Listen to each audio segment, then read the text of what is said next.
Hello, welcome to Stories Between the Lines podcast. This is your host, Nandini.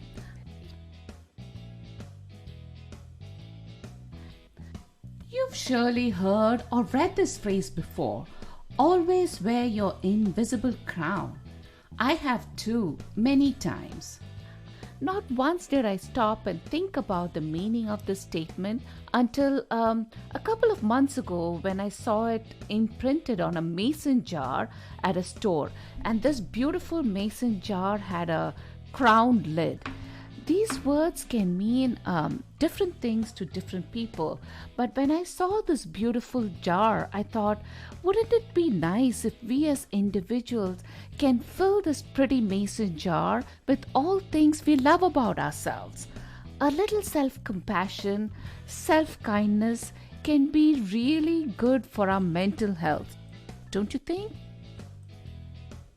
You don't really have to walk around wearing a real crown to keep your head high, but you can put an invisible crown on to embrace any self-doubt and tell yourself it's okay not to be okay, especially on days when you're feeling low and need a little pick-me-up.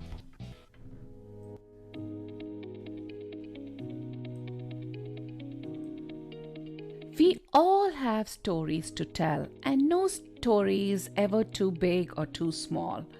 Today, I have the honor of presenting an incredibly motivating story behind a real-life beauty queen, Shalini Sharad. She put herself out there and went on to win Mrs. India USA for 2022. Now, crowns are not just made of rhinestone, but it symbolizes discipline, determination, and above all, courage. Courage because one has to rise above the comfort zone to compete in any competition and emerge a winner. In the journey of life, Shalini realized there is never a good time to live one's passion and dreams. She has broken one glass ceiling after another and believed that you can if you think you can. Shalini is a corporate leader, public speaker, fitness coach, inventor, a model, and she proudly wears the Mrs. India USA 2022 crown now. She won the crown with no background in fashion or any experience in the entertainment industry, completely defying the norms with sheer hard work and passion. When I got to know that Shalini is from New Jersey and she lives in my neck of the wood, I had to reach out to her to request her to be a guest on this podcast and to talk about her crowning moments. Despite her super crazy busy schedule, she graciously accepted the invite. Hi Shalini, welcome to Stories Between the Lines podcast, and a huge congratulations on winning the Mrs. India USA title. Hello Nandini, thank you for having me here. It's my pleasure and it's my honor to talk to you about my journey and be on the show. The pleasure is all mine, and I can't wait to hear about your journey. If an opportunity does not knock on your door, just build a door. This is your mantra to realizing your dream. But following one's dream is never easy and is very uncomfortable. For this reason, I think most people procrastinate because they don't want to feel uncomfortable. Especially with age, we are inundated with all sorts of fear, self-doubt, anxiety sets in, and we just keep postponing our dreams. When and how did you decide that you wanted to compete in Mrs. World India USA pageant? And was it a dream all along, or was it something that triggered for you to go for it? Yes, so Nandini, there are two things that triggered me to go for this. One, definitely, this was a dream that I saw back in 1996. That when I saw, Miss Universe and Miss World representing India and winning the crowns, I thought I would want to one day go on the stage and represent my country in a nice international beauty pageant. But I was also very clear that the beauty pageant should ask me for more than just physical appearance. It should ask me for what do I, contribute to the community? How do I contribute to my professional world? What are the other mental strengths that one brings to table besides only the physical appearance? So it's a package that I wanted to present on the stage. So this is definitely a dream that I saw back in 1996. And the other reason, to be honest, is being an Indian woman coming from a middle class family. And I would say that this is also something that I do observe generally for Indian women, or let's say women in general, that we do seek validation. There Absolutely. are times, when we want to do something different to break the norms of our current society, our current family, our external environment, and we think more about why I will not be able to do that thing. It can be a new skill, it can be a new passion, it can be a new activity, but we keep seeking that validation. Can I do this? Should I do this? So, I have lived that journey. I've had a life where I had to pull through and lead the way many, many times in my personal life. Even professionally, I've been into a career where I've been focused on innovation, I've been focused on traveling across the globe, which is always a question. At least it used to be a question. Why would you leave your young kid behind and travel the world? Well, I'm going there because I am able to present a skill. I am able to present a strength that my organization saw in me, right? Yep. So, why do I have to answer these questions every time with a thought that maybe I'm doing something wrong? And Yes. that's where the validation comes in, where I would try to ask my external environment on, am I doing the right thing? Now, because I was living in this world of seeking validation all the time, I thought, let me go for something which is a hidden dream. Yes, not easy for me to go for it, given my parallel corporate career and very limited exposure to the new world. I still went ahead. I wanted to go on the stage. I wanted to give it my best with the Mm-hmm. confidence, with the experience that my corporate world gave me. So Mm-hmm. these were the two main reasons that I literally went and represented my country on the stage. That's amazing that you took that big leap of confidence in yourself. I mean, you have to believe in yourself to take that big leap of confidence. If you don't, then you always look for reasons not to do it.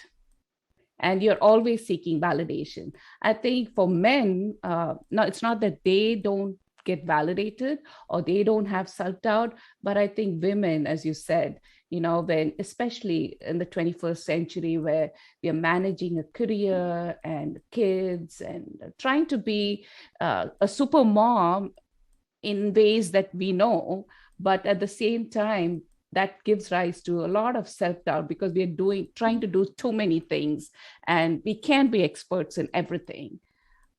Right, right. And you're right, Nandini. Of course, men do need validation, but it's also given to them. Mm-hmm. They are acknowledged more. I believe so. At least I have seen that. The acknowledgement for men and what they do and what they bring to table is very high as compared to what we as women do. Um, you know, if I am traveling for 4 days from India to Europe, not easy to go and come back and do your meetings.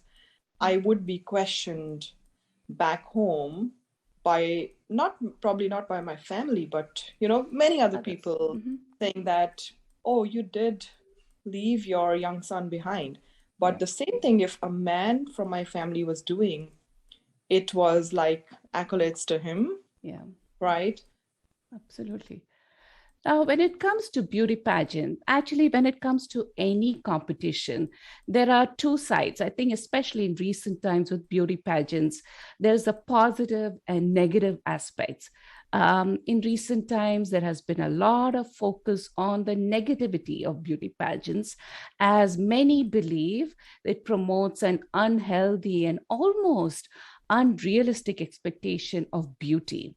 There's a lot of talk about mental struggles the contestants face even before they compete and during the process, as well as after the competition. And yet, many women who compete in these prestigious pageants believe that it promotes empowerment, it promotes self confidence. As you said, it promotes something more than just beauty. In case of Mrs. India USA, it provides an influential stage to serve as ambassador to charitable causes as the winner. You have a stage to do more. And I think it's a stage for women of any age actually to participate. So, what are your thoughts on the positive and negative aspects of beauty pageants? So, Nandini, it's right that, there are both the aspects of any beauty pageant. I was very careful in filtering out which pageant I'm going for. I took some time. I probably took 3 to 4 years to find the right platform for myself. In 2011 in India, I had gone for one of the pageant. I cleared the auditions, but I decided to step out because that pageant became a reality show, and that was not my ambition.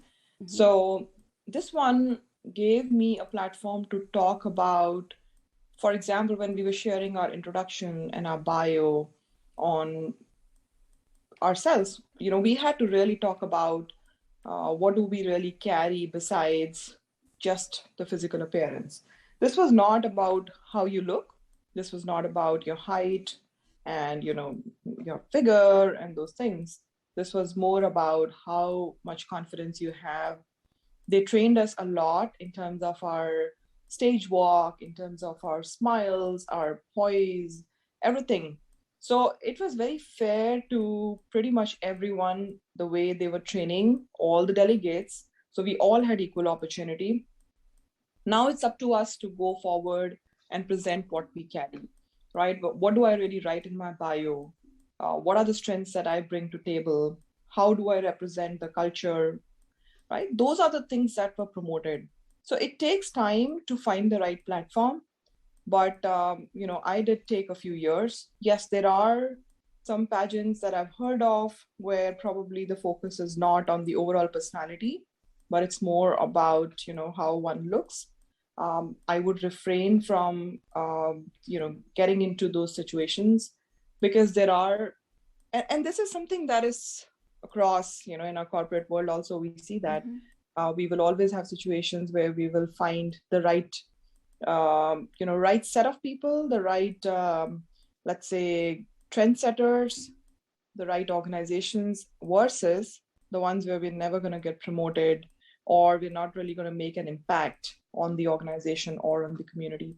So it's up to us to choose which one. Let's not rush into where we are going. Let's make that right selection and filter out where we want to go.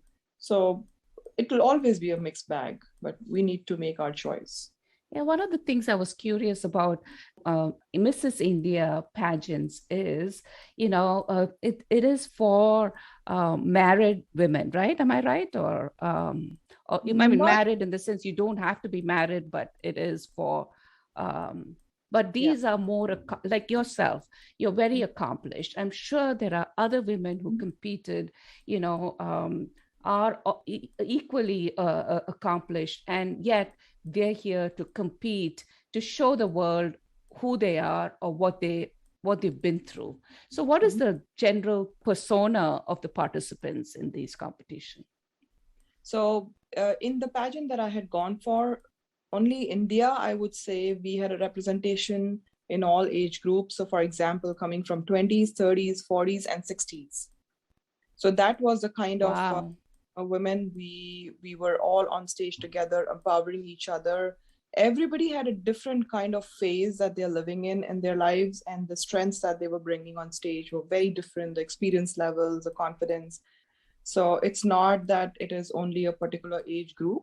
And this was also a forum that did encourage women who probably have, stepped out of their married life. In fact, I know that there was somebody who was in her 70s and she actually won a beautiful title.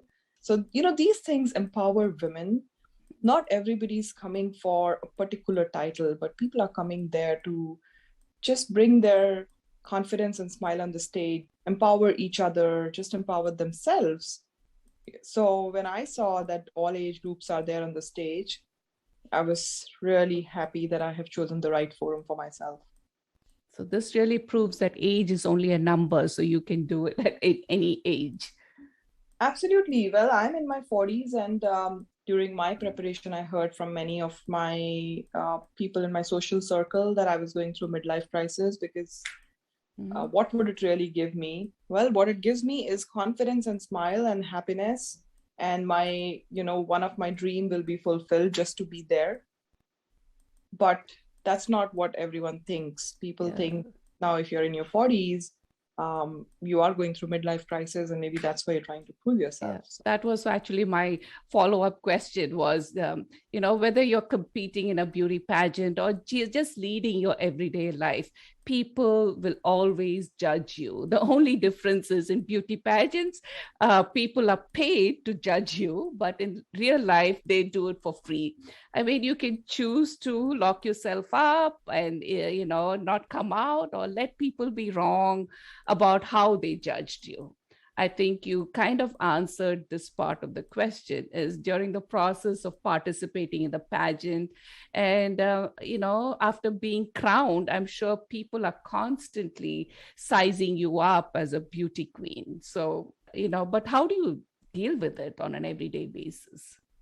See, it's not only the title of a beauty queen. I carry more than that. This is something that I got now. It's just been like 6 months. But before that, also, to your point, I was being judged because I was taking very transformative corporate roles. Like I said, I would travel across the globe. I would take roles which would involve a lot of different time zone coordination. So, working in the evenings, working in the nights. So, there was a lot of work life balance that I had to work on. All of these things were questioned. I was probably the first one in my family in India to drive a sports car, SUV in India, which was a big thing, not now, but was a big thing. And every step when you get success or you do something different, you are judged, you are questioned.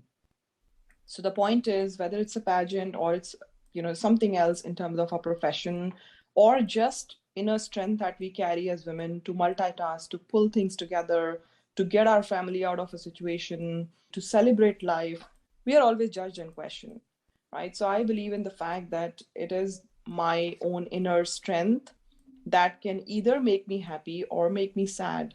So, I'll talk about more than a decade now. When I was going through some lows in life, I thought about the fact that I have two choices. One, I stay with the sad emotions. Two, I overcome them and start celebrating my life come what may. So choice is mine. I chose the second one. And I think that's what gave me strength. That probably it's also my belief in the one source, the universe, the God, that keeps me going all the time. I do get a lot of strength from that. And I think that inner strength, that kept me going. So yes, we will be judged all the time. It's not going to stop. But what matters is, am I doing the right thing? Do I have the confidence that I'm doing the right thing? And am I able to maintain that balance for my family and for my ambition? I think that's what sums it up. Wow, bravo. I was reading an article recently, and this very young contestant of a beauty queen, after winning the crown, all of a sudden felt like she no longer belonged in her circle of friends. Her friends made her feel like she was outshining them, and was told that she's not all that special anyway. Peer pressure led her to constantly apologize for her success. and did things that was not appropriate because she wanted to fit in to that group of friends. Have people turned their back on you during this process of being successful after winning? By people, I mean friends and even family. And do you think you have changed as a person or evolved as a person? Well, I would say, if I just talk about my family and friends, yes, there are people who have turned their backs, who have never congratulated me, and they were very close to me. So I have Wow. seen, yes, I have seen losing, that kind of very good circle of trust that I had, but it did not stop me. I am actually evolving, but because I now see that there's another set of people who are actually happy with my success, who are actually taking it very positively. My family, for example, is very proud of the fact that I could do something different. Nobody could actually believe that I'm going for, this kind of a new world. But when I won it, everybody has been with me from my family, and lots of my friends are helping me think what next. How can I really give back to the community? When I talk to them, they give me those ideas. So there's always a mixed bag. But if there are people who did not talk to me, or whatever they thought about my title or my success, that's fine. I think it only gives me the next level of strength to evolve beyond what I am today. This also happened when I was in my corporate world. It's so actually very interesting point you brought up, Nandini. Um, Not only my friends or family, but also I had this fear that how would people in my profession see me now that I have a different title? Because they've Mhm. always seen me, talking about healthcare, talking about data, talking about industry and innovation, a very different me on one side. And now we are talking about, the aspects of beauty and fashion. I go to fashion shows. I was in the New York Fashion Week. So very different me. So I had a question, how would people see me? I actually took a couple of months to announce it to my corporate world formally. I Mhm. did tell it to a few of my peers there. Trust me, the answers I got from most of the women was, how could you do so many things together? How can I be there too? What Mhm. do I do to get there? So people have their dreams, not that they want to be in a pageant, but they have a dream, that's hidden somewhere. We just don't talk about it because we're so busy in our lives and everyday life. Or they think they're not good enough for it. They think they're not good enough. And when I formally posted this on the social media platform, especially let's say LinkedIn, which is where my biggest network is, Mhm. you won't believe I had 23,000 views of that post. And so many people came back and told me, empower our young daughters, empower young women, talk about what you just achieved. And that's what actually led me to start thinking about, I've been into public speaking, but I've always been into healthcare.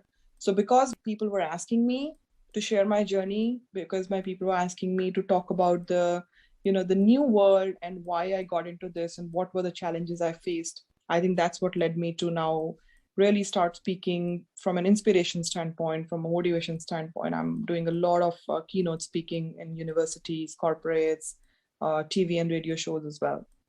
Absolutely. Even if it makes a difference in a handful of people, I think you've accomplished your mission. We as women, I think we need to start celebrating other women's success more. Unfortunately, there is, I don't know what the reason is.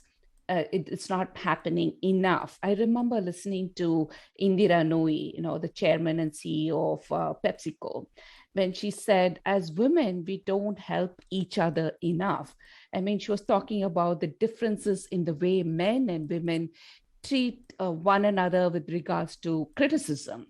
And I think she brilliantly pointed out that men are frank and with other people criticizing them, and they take criticism better and make adjustments and just move on. But conversely, when a woman is criticized, by another woman, especially, I think they are more susceptible to taking criticism from men. This is her observation in the corporate world. The immediate thought is, well, isn't she a bitch? Of course, it depends on if it's a constructive criticism. So how have you taken it in your stride?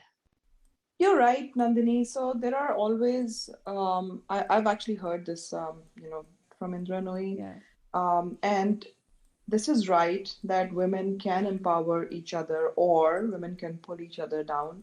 And a lot of times we do see that, women do pull each other down.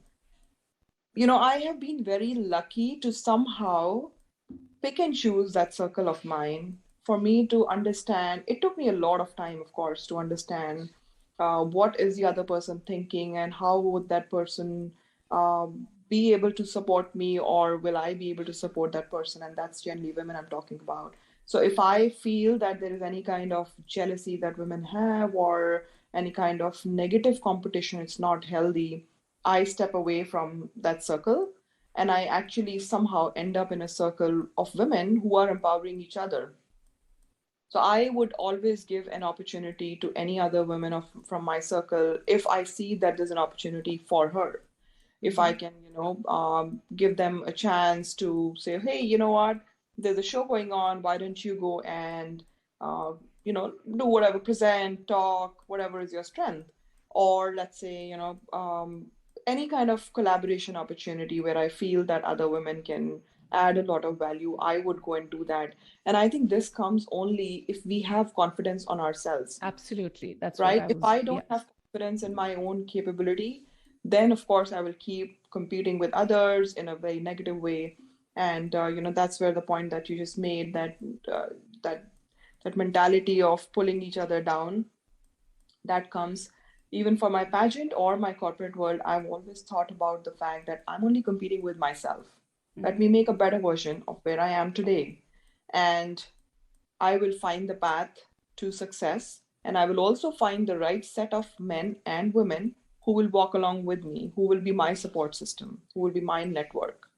That's in itself empowering, to have the confidence in yourself, to not feel insecure of other people's success, rather.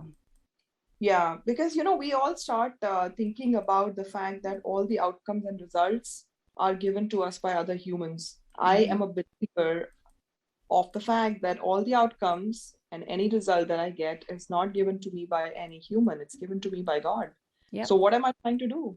If I am Mm-hmm. trying to prove myself to another woman saying, hey, you know what, I am like this, um, is she really the person who's going to decide end of the day for my destiny? Yes, maybe for that situation. But for my destiny, there's a bigger, higher power that's watching every step that I'm taking, every action, and every thought that I have. So that's what I believe in. And that's where spirituality comes in really handy, where when we have confidence in God and when we start fearing God, we end up doing the right things and we will definitely get good results. Those may not be exactly like, how I thought. I'm a believer that God knows better than I do. Yeah, I connect with you on that level. I also believe that there is a higher power which makes things happen, whether it, something that you really wanted, you did not end up having it, it's always for the best. And if something that you really, really wanted, and if it's meant to happen, it will happen. I think for you, you've said it many times that spirituality is an integral part of you, and also fitness. So how do these two aspects help you be a better human being and to deal with everyday stress? Yeah, so there is a lot of stress and anxiety that we all go through for different reasons. For me, in 2015, things changed when I was diagnosed with a particular disease, and it came all of a sudden. It is a lifestyle disease. I had two choices. Now, coming from healthcare, I think I was better informed, so I made the right choice. One choice was just to go on medications and take care of all the symptoms. The other Mhm. choice was to go for integrative healing. If I can avoid medication for my life, I can make any changes in terms of my lifestyle, my sleep habits, anxiety, stress, all of those things that are very important factors. I chose the second one. I did a lot of research. And again, this is coming a lot because I am into healthcare for the last 2 decades. So I read a lot about different therapies and different disease types and how patients go through so many, issues that are just not taken care of by anyone. It's just medications that uh, can, let's say, suppress the symptoms, but not the root cause. Mm-hmm. So that's what led me to the fact that let me get into more into fitness. I've always been into fitness and always been eating healthy. But on the other side, I wanted to now get into details. So I actually got some certifications in fitness. I read a lot about my own disease and I made those changes. It took me 2 years to get myself out of the disease, but I was out of it without any medications. So those are the lifestyle changes that I now value so much. Because if I'm thinking about my next 20, 30 years of life, living a healthy way, traveling wherever I want to, so those things are only possible if I take care of my own health. Mm-hmm. And I think taking care of our own health is our first responsibility. Helped me a lot to become a fitness coach. I'm not training anyone professionally, but I'm training myself. I'm training my family and some of my friends, just so that everybody is on track and we can take care of our health. Yeah, none of us should take health for granted. That's Right. for sure. Yeah. Tell us something about the spiritual aspect of you. Well, I'm born in a spiritual family, believer of the fact that we are all one, coming from one source, and we have to focus a lot on humanity. So I come from a spiritual mission where we talk about building bridges and not walls, Mm-hmm. focusing on peace. I don't follow any specific rituals, but I follow the fact that I have to respect other human beings. They are all like me. So I think we need to respect each other. We need to have confidence in God on why things are happening with me. If that spiritual aspect goes along with me, then I'm able to pull myself out of any difficult situation. Not that difficulties will not happen, they will definitely come my way, but I have a better way to handle them. So I think those are some things that I have learned from, being spiritual and confidence. So I think that's what keeps me going. In fact, I was just hearing a video this morning which said, if you are in a trouble, if you are in a problem, pull God in that problem. Think Mm-hmm. that God is with me in this problem. I'm not alone. So I'm being taken care of. Work to get out of that situation, but don't worry too much. Yeah. That is a beautiful way to handle everything in life. Mm-hmm. Yep.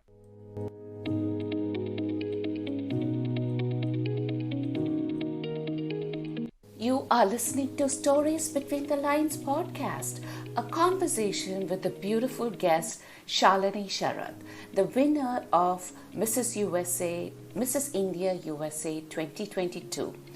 We talked about so many things from beauty to spiritualism and everything in between. We heard her use the word confidence. You might be wondering, what does that really mean? Or you may not have heard the term before. In this world, we can have the confidence on our own strength to get the desired results in anything we do. Self-confidence that anything is possible. That's all okay when things are going right. We tend to take full credit for all the good things happening in our lives. But when things go wrong, the first person who gets blamed outright is God, right? Confidence is, I think, a state of awareness that there is someone higher who guides us along in our lives and makes things happen in a way it should, even when things are not going right.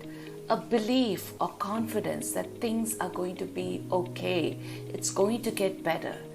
Well, if you don't believe in the concept of Godfidence, that's okay too. We can all agree to respectfully disagree, right?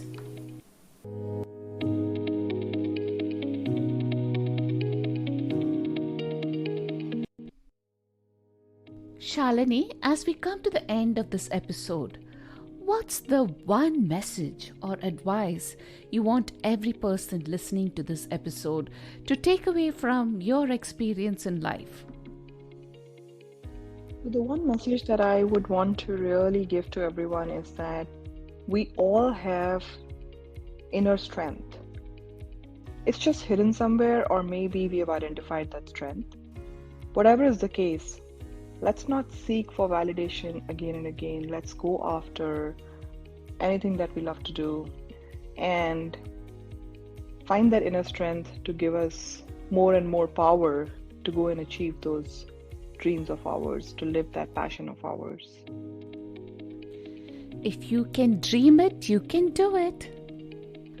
Thank you so much, Shalini, for such an enlightening conversation and for taking the time from your busy schedule to share your journey with us.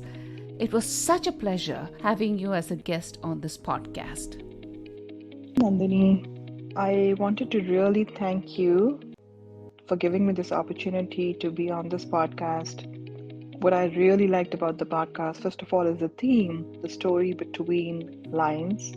I think the way you are trying to identify the story between people's, lives, their journeys, behind what was going on.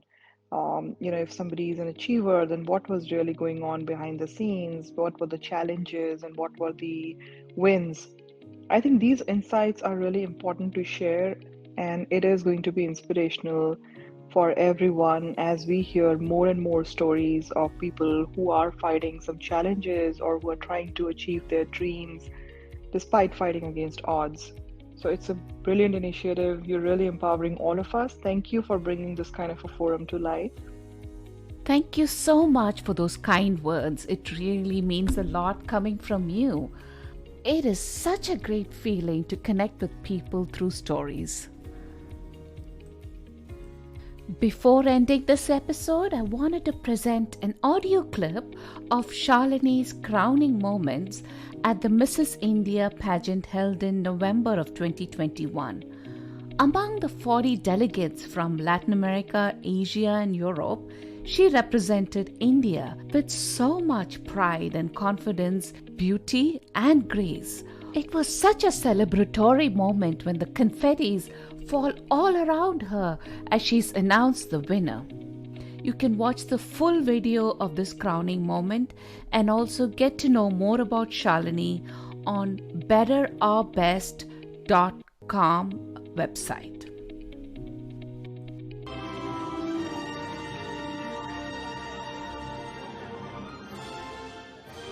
And now we're going to bring the top two to the front of the stage, and we'll announce the winner from there.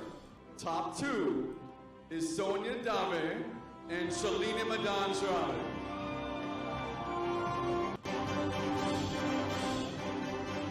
So the person I announce will be the winner. The other person is the first runner-up. The winner is Shalini Madan Sharad.